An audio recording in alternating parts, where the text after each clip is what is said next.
Nak tanya bajet korang untuk minggu student Sunway berapa biasanya? 500 ke 700 macam. Oh my god! 350? 200. 200 macam. 100, 200 juga. Duit tu pakai untuk apa? Makan, shopping, transport. Ya, saya pun sama makan. Sama.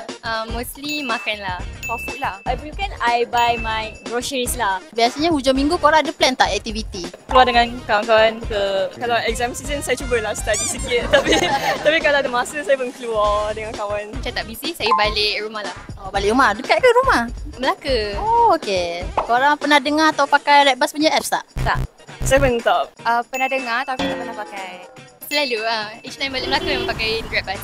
Oh, pernah. Saya pernah pakai setiap kali balik kampung ke nak cuti. Balik kampung je ha. Okey, ni voucher kita. Awak boleh redeem dekat bahagian aktiviti apps kita lah. Buka app Redbus, pilih aktivitinya you nak, masukkan kod ni, terus dapat diskaun. Awak rasa kita patut pergi college mana pula lepas ni? Monash. Uniform best. Okey. Taylor's College. Saya rasa Unicom. Terima kasih Redbus. Thank you Redbus.